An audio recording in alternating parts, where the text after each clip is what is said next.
back to the Leadership Studio. And Neil Bush has arrived, so we're quite excited to have my buddy Neil here. Neil, thanks for coming into the class today. I'm sorry to hold the class up. No, don't worry about it. It's fine. I've passed 3 universities. I went to one, passed Texas Southern, and ended up here. I'm sorry. And you gave good instructions, Bob. It was just my stupidity. Yeah, well, no, it's good. But I'm excited to have you here. I mean, you're a visible figure in the country, right? Partially because of your last name, but I also know you because of your great work at the nonprofit level, work on literacy issues and so forth. And so we'll talk a little bit about both, if that's okay. Sure, no, happy to. The first question I always ask, and we see a lot of leaders in that seat, and the first question is always, if you're writing the Neil Bush book on leadership, what are some of the key chapters for you? Oh, that's a great question. I'm not, first of all, just by way of introduction, and maybe you've already introduced me. No, it's but okay. I am the least famous member of a very famous political family.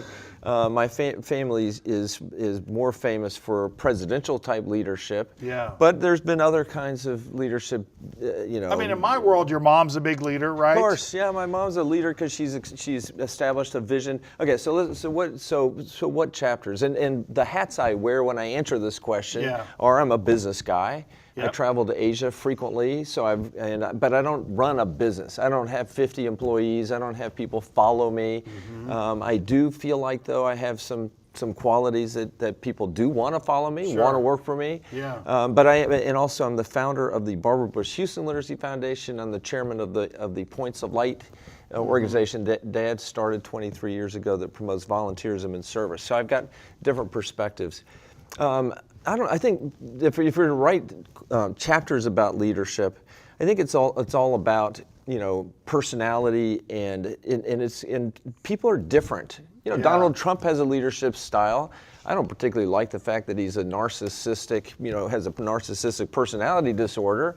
But there's no way you're going to tell him to follow the Neil Bush methodology of leadership because he's got his own thing. Because it's based on ego. My role models for leadership have been my father, of course, who, as the 41st president of the United States, faced amazing challenges in life. And it was amazing to me. It was remarkable how cohesive the government was during his presidency, and how unified, not just his administration, but how unified the world became around major decisions that he did and that he pursued. And so if you take lessons from his leadership, you would see humility, respect for other people, intelligence, wisdom to be able to get advice and ideas from other people as opposed to thinking you know all the answers. And then weighing all those carefully, but then making the key decisions as to what's in his case, what's in our strategic interests. Whether if you're in the for-profit world, it's what's in the best interest of your company and your brand or your business. In the nonprofit world, it's how can you serve more people more effectively or whatever. So I think that my brother George was president under a different circumstance. We were attacked after 9/11. Right. We need presidential leadership that's authoritative and reacts in a warlike environment with the right kind of conviction. And so he went out, to visit 9/11 and said, this will not stand. Right. And then after that, he acted decisively. Mm-hmm. Now, you and I probably agree on some of these issues, but there's a lot of room for disagreement, with whether my brother chose the right targets. Right. But he acted clear-mindedly. He acted patriotically. He acted, with a vision for how the world might take shape as a result.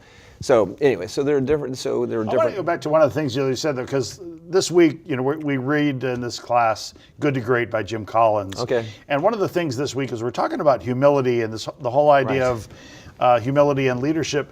Your dad, maybe when we think about it, he's the face of humility more than any other president in our lifetime, certainly. Right? It's counterintuitive, I think, for a lot of people.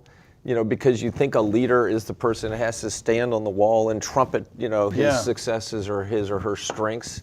But in reality, the humble servant, the person who is leading from a base of humility, attracts more loyalty and a lot more energy. And you definitely see that my father has the most loyal friends, Democrats and Republicans. because of his always looking for what's best in others. And that doesn't mean, he had an employee in one of his businesses that was an alcoholic. And he out of compassion, basically fired this guy and made him go get cleaned up and that kind of thing. And so you have to be decisive as a leader. Yeah.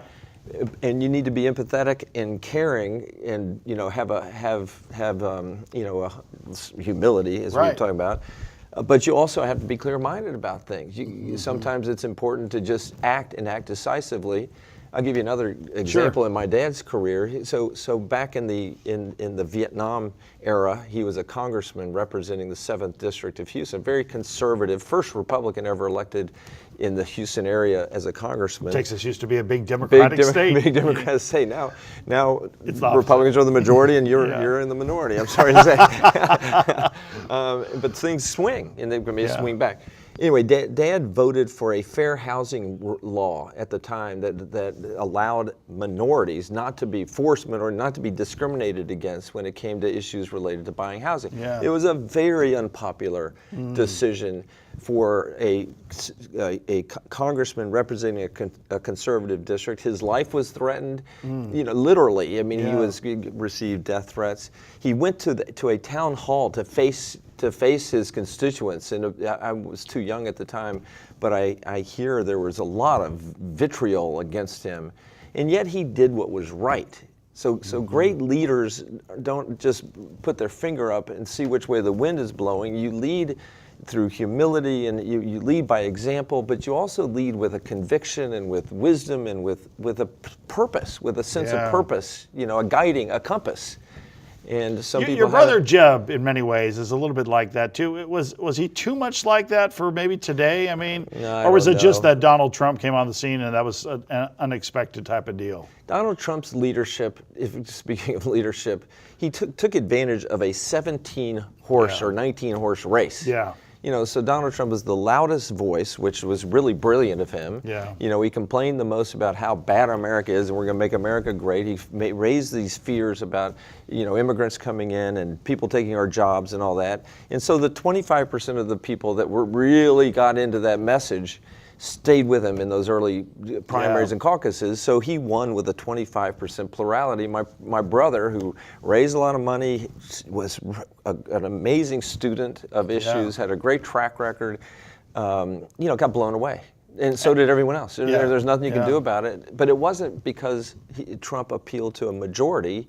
He was in a large field, the squeaky wheel that got his 25% of the vote, eventually 33% of the vote.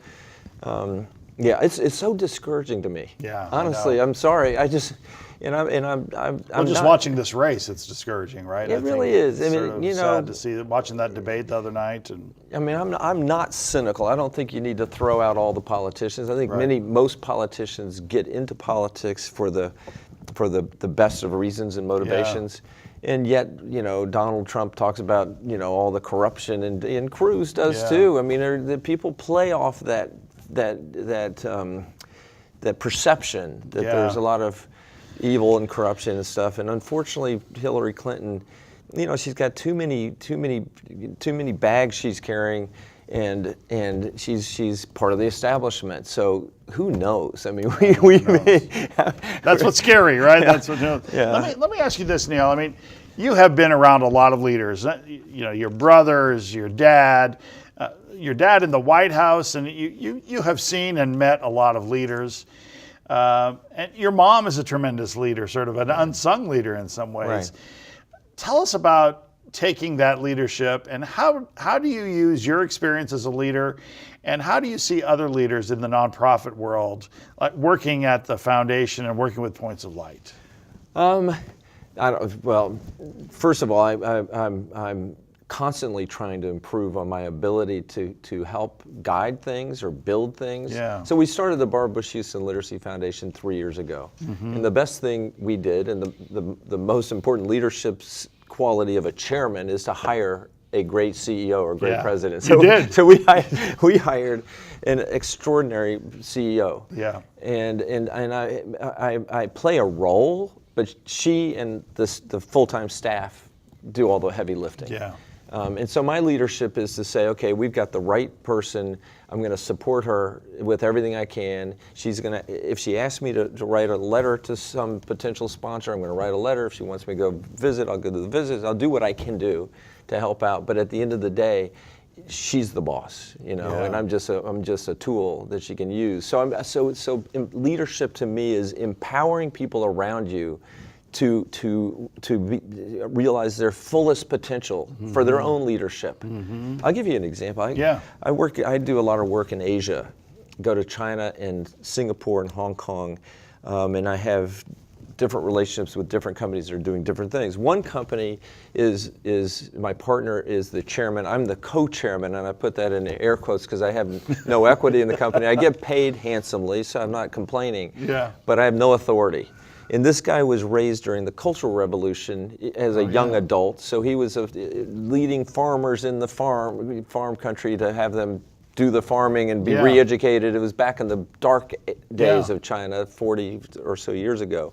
This guy still has a Cultural Revolution type mentality where, you know, it's all about training and follow me. And so he gets these employees and they go on weekend retreats and they leave their families and he lectures them and they sit there like, you know, minions or whatever, just listening to his lecture. And I know they can't be content. And I know they're not motivated to do their work. It is the opposite of positive leadership. And so that's a stark contrast to, you know, if you're an enabler of the best, bringing out the best of people. And that doesn't mean you can't help guide and help, you know, offer support or help, you know, be constructive in some intervention or criticism. But to the extent that someone can be given real authority, real power, real responsibility, and they go do it, you know, the energy of the entire organization just go, you know, the chest of the organization just absolutely, it's great. Talk a little bit more about sort of board leadership, because this is a nonprofit management class and focused on leadership. Everyone, we talk about the board a lot, and there are good boards. You've probably been on good boards, and you've probably been on bad boards as well. What sort of differences do you see in leadership there? So the only board that's a real active board right now that I'm on is Points of Light. Points of Light's been around for 25 years. I'm chairman, have been chairman for about 8 years.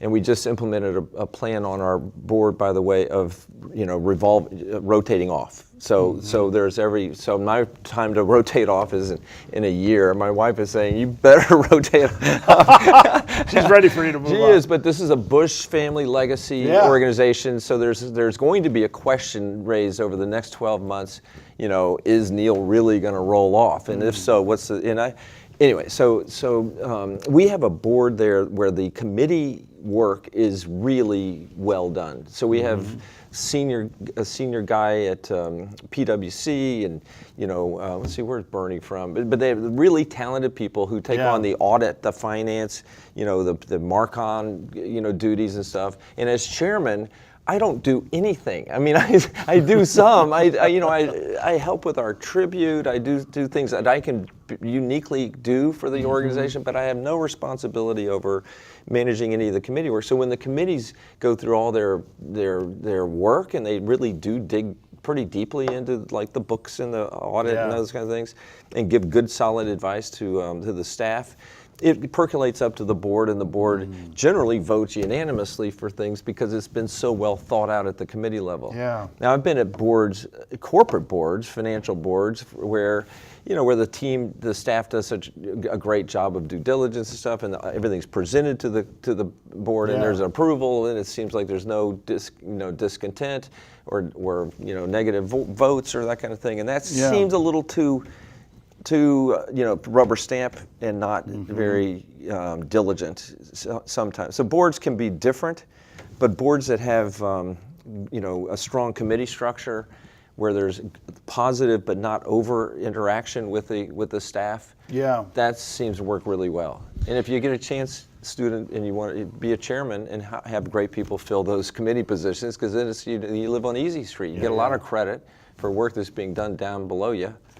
And so, but a good board, boy, if you have a good board, that makes a big difference to you. But yeah, here's the $90 million question, because a charitable organization always needs money. And so the quandary has always been, do you bring on a board that has the capacity to raise money? I think that's I've been on the board of Salvation Army. I've been on the board of the Children's Museum in Denver, and they want you to raise money. When there's some boards have a higher expectation that that's what you're going to do. Yeah.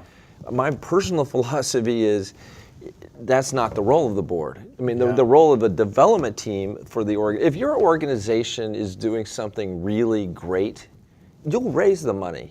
It'll take I think, but you need a professional effort to do it. You can't just have, a little network based starting from the board to do it. You have to have, a team, or one person in particular leading down to a team, depending on how big the organization is. But yeah, I really kind of reject. I do agree that everyone should give a little something, and even if you only give $50 or $25, they have 100% donation. What do you do, like when you're on the board of the Children's Museum, though, and the give or get, as they say, is $5,000? Do you say, you could say that? I don't like that idea. I don't think that's a great. I mean, if you sign on and that's part of the duty, and you still agree to jump on the board, fine.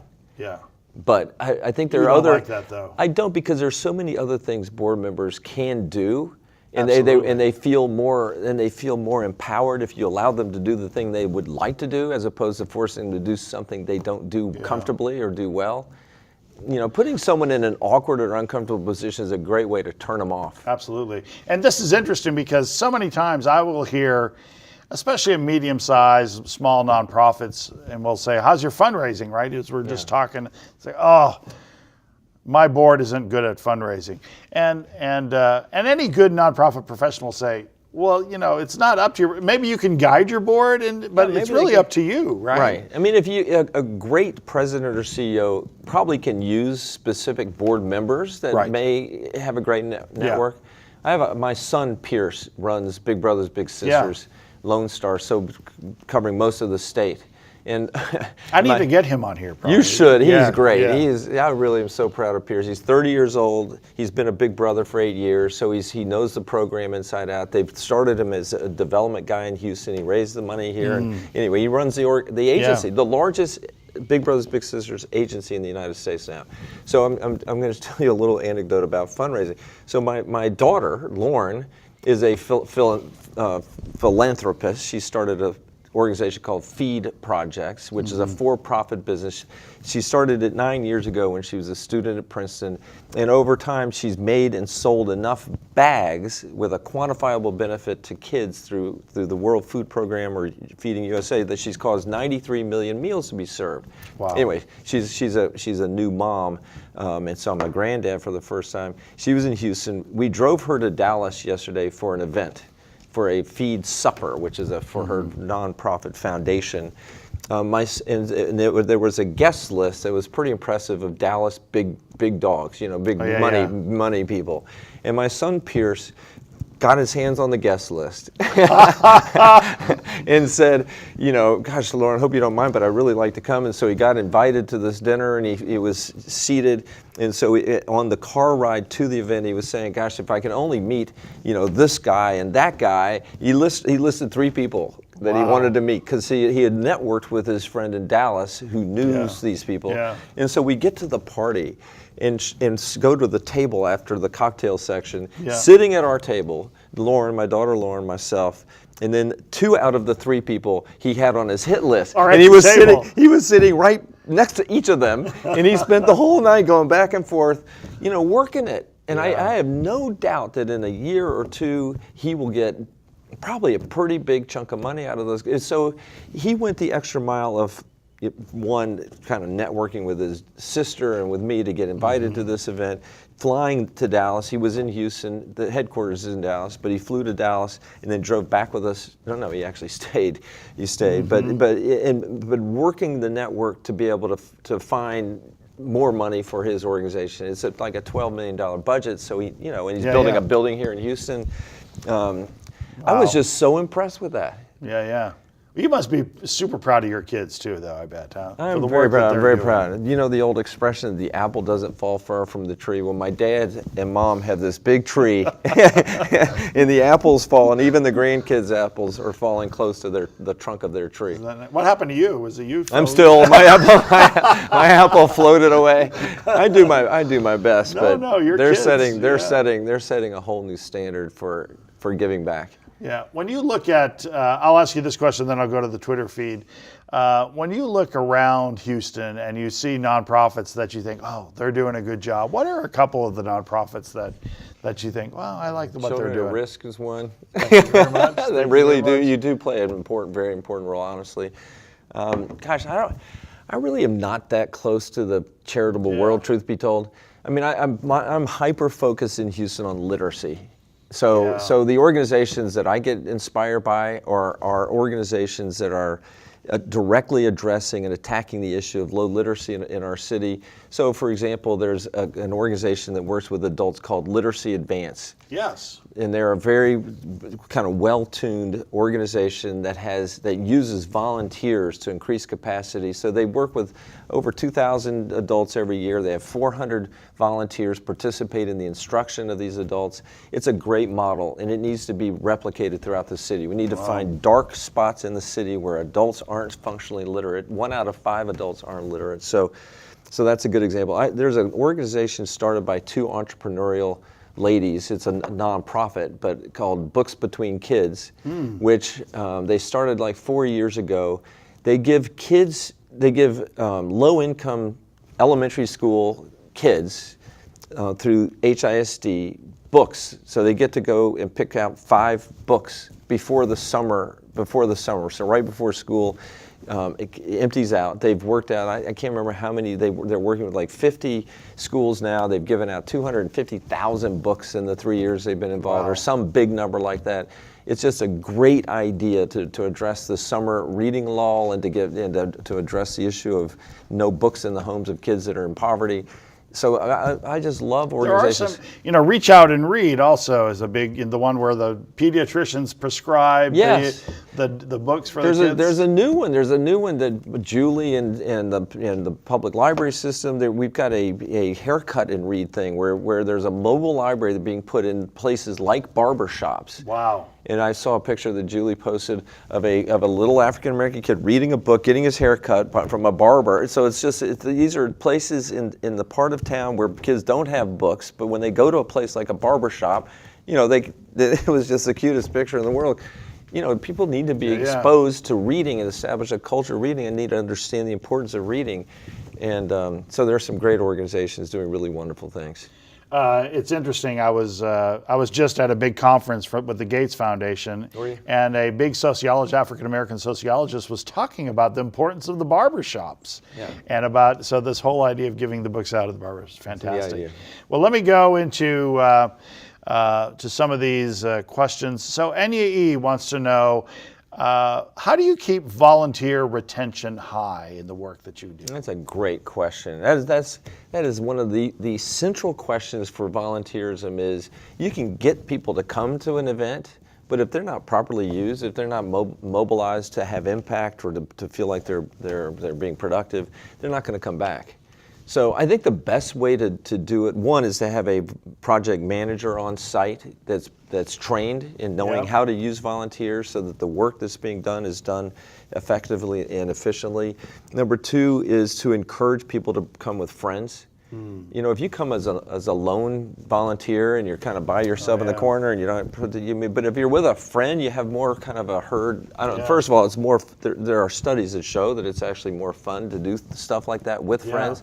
But I think you can be put to more effective use if you have a partner or partners or the office crew come with you, and share that same experience. We had Brian Green from the Houston Food Bank here a week before last, and he talked about making that volunteer experience fun. Well, they do a fabulous job. They learned from Disney how to manage the volunteers. My daughter's work is related to literacy or to hunger, so we went to the food bank, and that whole building they did redesign to be suitable for volunteers. Right. Exactly. It's great. They do some wonderful work there. So Kawana Mays wants to know, What qualities should every board member have? First of all, if you're invited to be a board member, you should take that role responsibility seriously. Yeah. So the qualities would be, one, a buy-in to the mission.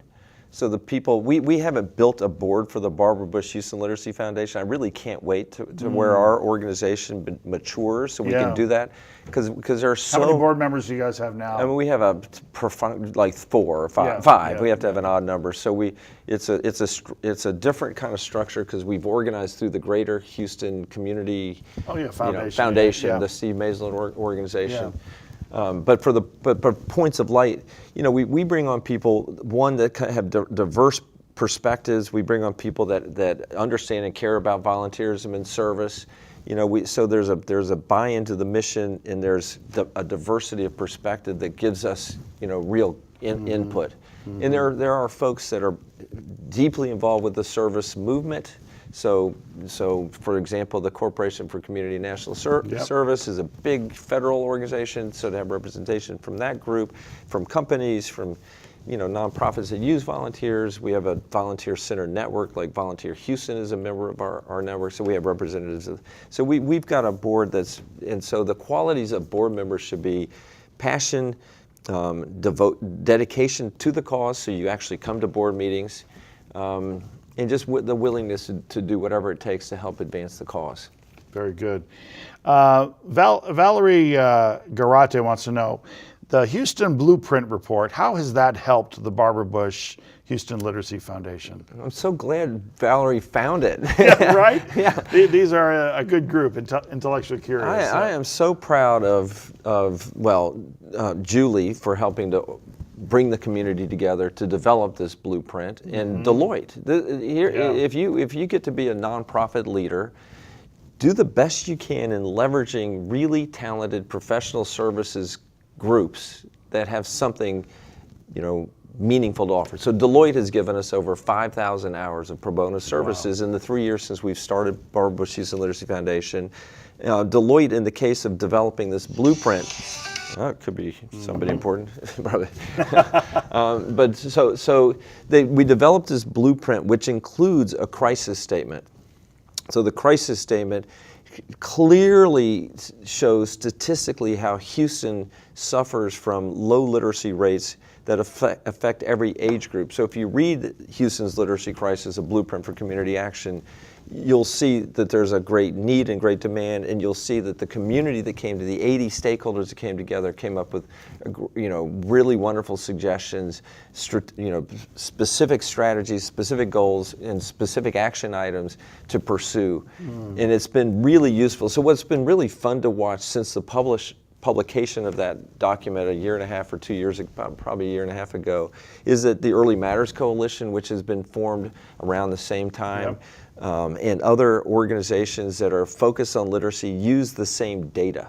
So we're speaking with a common language. When we talk about the 30 million word gap, that's part of our report. When you talk about the 1 in 300 kids, in poverty have a book. 1 home out of 300 homes for kids living in poverty, there's a book. That's just the 60% of kids entering kindergarten ill-prepared to learn. And the 24% of kids failed the 3rd grade reading test. All those statistics were documented and put into our report, and they've been shared transparently and openly and liberally so that people become aware that we have a crisis. And then now that people are mobilized around the crisis, this blueprint has helped, because I'll give another great example.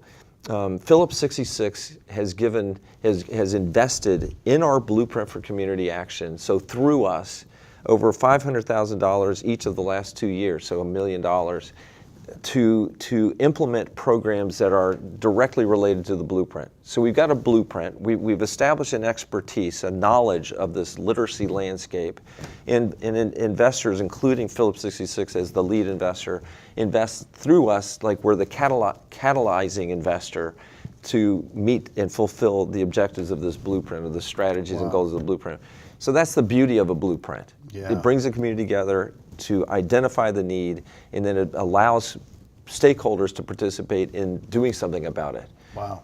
We have one question here about what does an effective nonprofit leader look like? Let me ask you, though, Julie Baker Fink is an extraordinary. She's the CEO. She really is. She's the leader of your organization.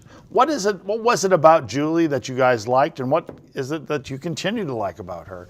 She has personality qualities that are just extraordinary in terms of leadership. Everybody likes her. She's very nice. She's obviously very smart. She's a PhD in education. Yep. Her career was recent career working for HISD as the chief strategy officer, chief academic officer.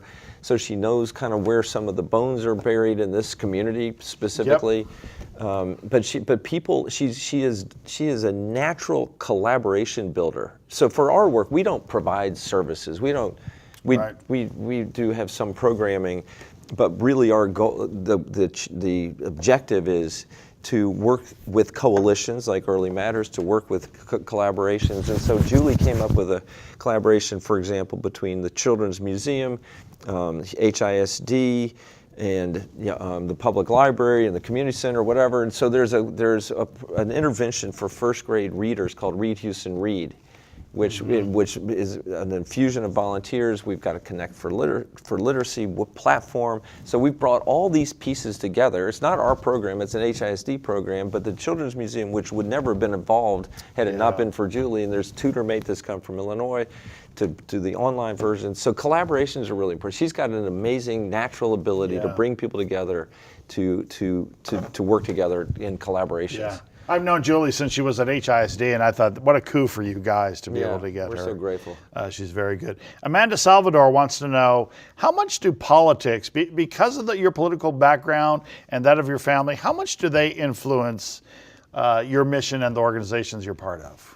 That's a great question. It is sort of an interesting question. Yeah, it's an interesting question. First of all, I'm not political, truth be told. Yeah. I mean, you and I we've had drinks. There are some Republicans I'll just never vote for. Donald Trump's not even a Republican. He's not even human as far as I shouldn't be expressing a political opinion here, but he just doesn't reach the minimal bar. But so I'm not really political. Having said that, my last name is political. Yeah. So for Points of Light, for example, when I was chairman, I became chairman after merging with an organization in Atlanta called Hands On. That was founded by and run by a woman named Michelle Nunn.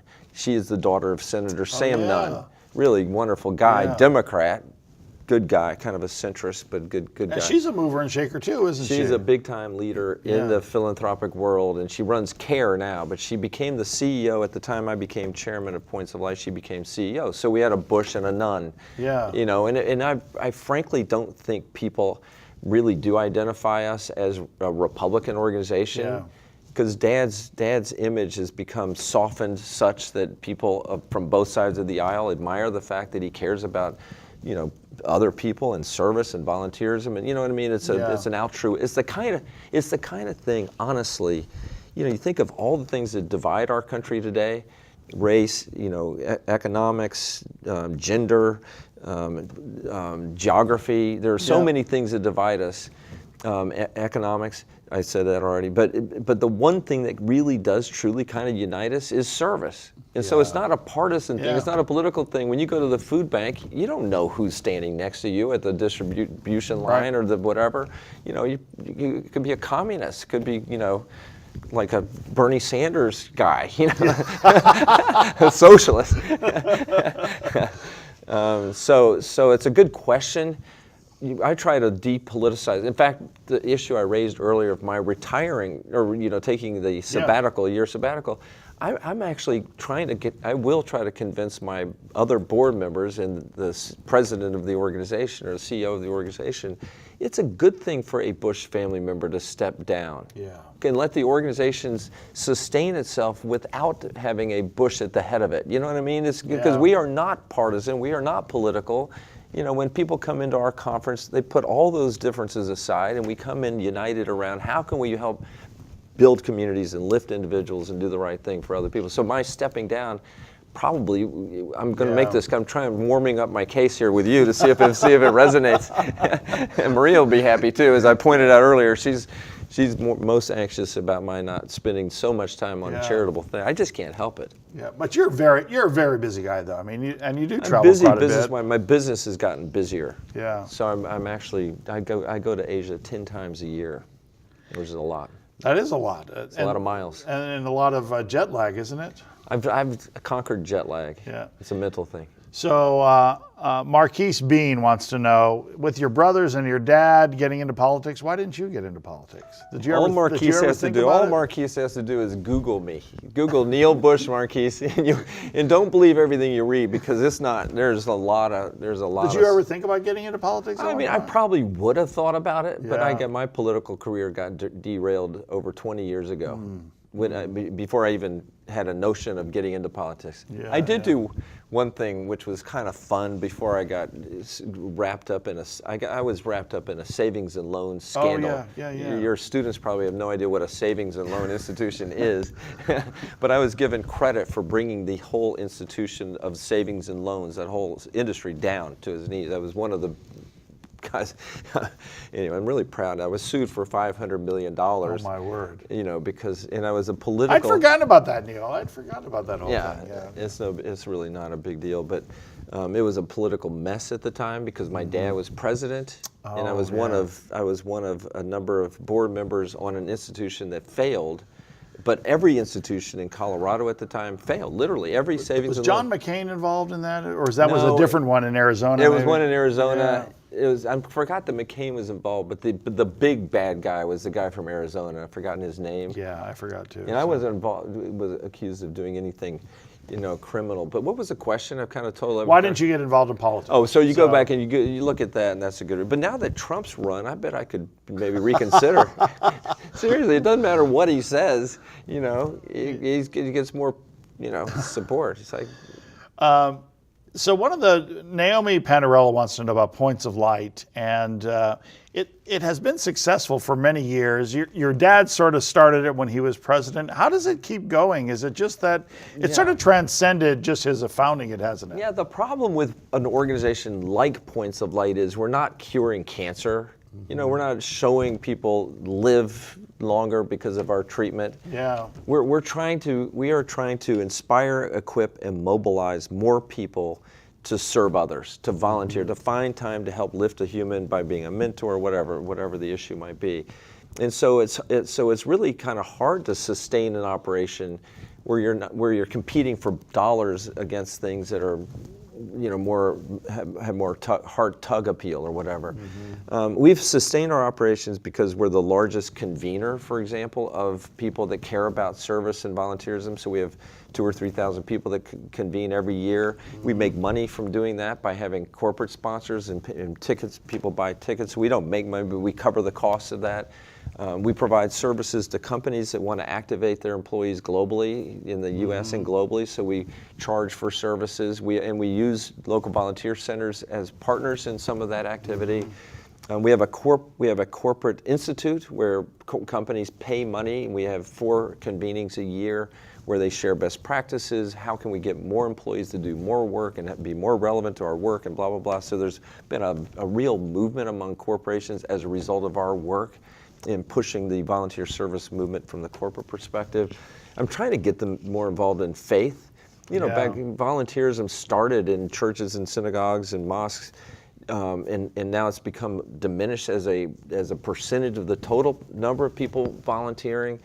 But there can be a lot learned from sharing of best practices in the faith world. We do recognition, so we've got the only recognition program, the Daily Point of Light Award. So every single day, some ordinary citizen is called out, given a shout out, and a signed certificate, a Point of Light Award, for the work, the extraordinary work they do. And it's amazing. Our country is filled with so many people doing so many wonderful things. So part of Points of Light's mission is to inspire others to do what those people are doing. The same. The United States really has many more volunteers and philanthropies and people else. Anywhere else. It's a different mentality, right? I think it's that we part have of our here. culture. It's I travel, as you know, frequently. Yeah. You probably go overseas quite a bit.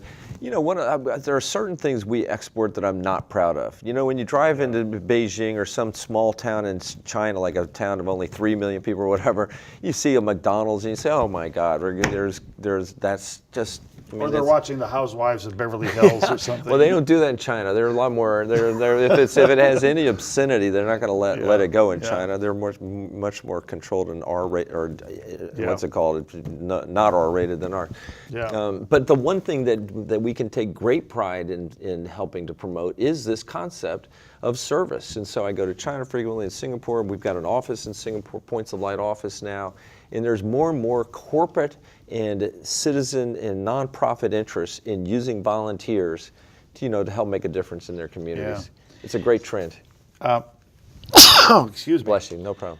I wanted to ask you, this will be my last question. We have some fun questions right at the end, but your mom, I mean, we always talk about presidents and sort of their leadership style, but we've had some extraordinary first ladies, right? Michelle Obama is fantastic. Right. Laura Bush, sort of in her own right, was doing some stuff. But your mom is sort of special. She stands out as a first lady that a lot of people know and not only like, but they really love her. Yeah. My favorite Barbara Bush story is she was speaking at one of our events, and I walked into the room, and she said, "Dr. Sanborn, I saw you in the paper this morning." I think I've told you this story. Tell me again, I'm curious, I forget. And I had been criticizing Governor Perry that day on the front page of the Houston Chronicle, and she said, "I saw you in the paper this morning." Then she leaned in and she said, "I agree with everything you said." So she's funny. She was amazing. Very funny, and she's so smart, and people really look up to her and want to be more like her in a sense. Yeah. My mother is so uniquely smart and witty, and she's my Maria, my wife, and I live across the street from Mom and Dad when they're in Houston, and go and say hello. And Dad's 92 years old. He's got the headphones on, so he doesn't blast. If he doesn't have the headphones, the TV's too loud. We can't talk. So we chat with Mom, and we marvel at how smart she is. At 92 years, she has, or 91 for her, she's got an amazing retention and ability. And she kind of, first ladies need to do something. Yeah. Really, truly, you can't just sit around. And there's a great platform or bully pulpit to be able to do something with. And Mom was wise enough to pick an issue, literacy, that was not really political, that everyone can kind of resonate with.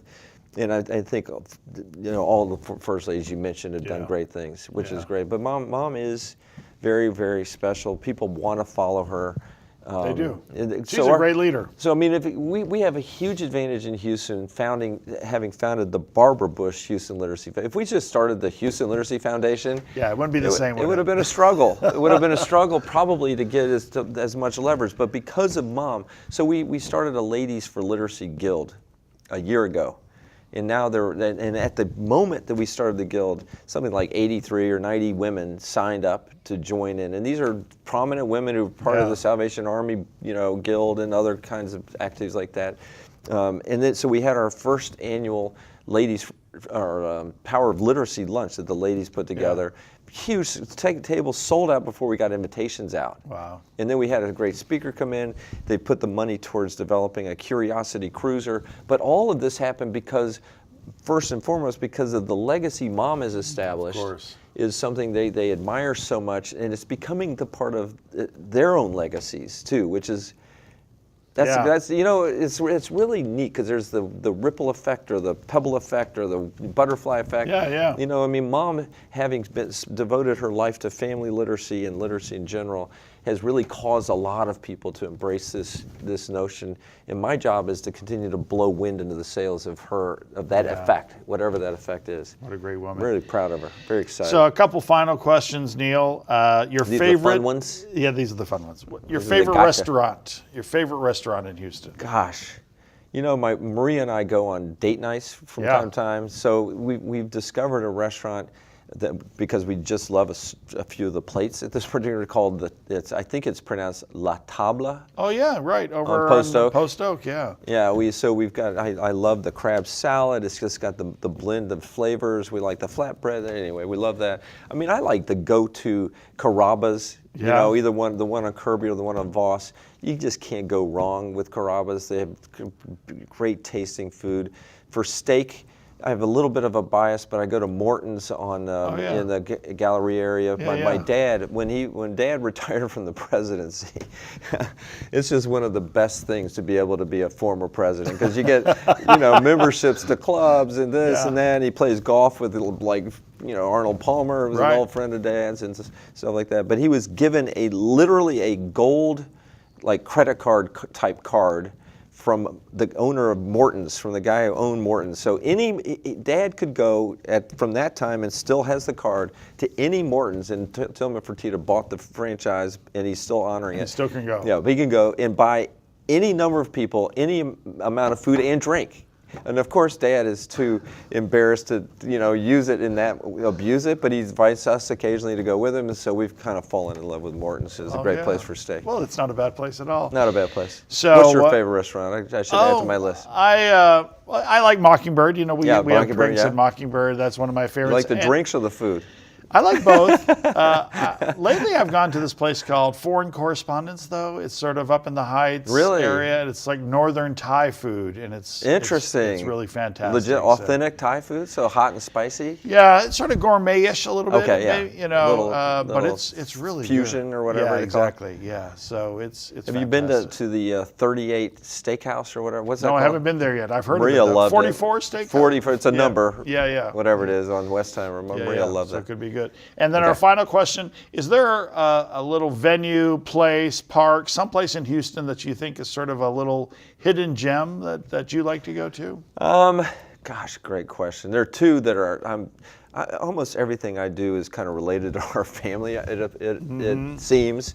And so there are two places that I really do like, and when I walk by them or when I visit them, I feel great. There was a monument built of a statue erected of my father facing downtown, so very close to the theme park. The aquarium? The aquarium, right near the aquarium, catty corner of the aquarium, across the bridge.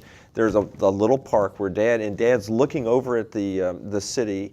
And then after... Very close to here. It's very close to here. Very close to here. Yeah. I've been driving all over the city. So I really apologize for being late. Okay. And then after that was built, a statue with Jim Baker was built right across the bayou from where Dad stands, looking back at Dad.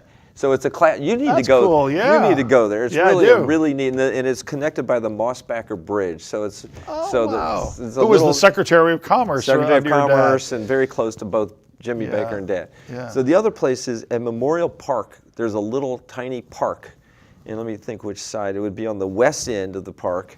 That's named after my mother. Maybe my mother and father, but I think of my mother when I think of parks. When I think of outdoors and green.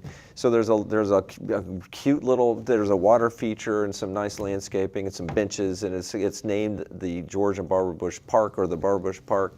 And so whenever I walk around the park, I peer over and think, that's really special.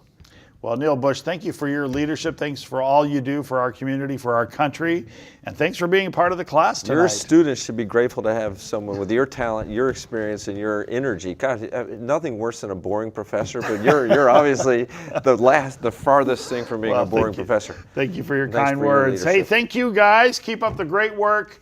We'll see you next time here at the Nonprofit Leadership Studio. Take care.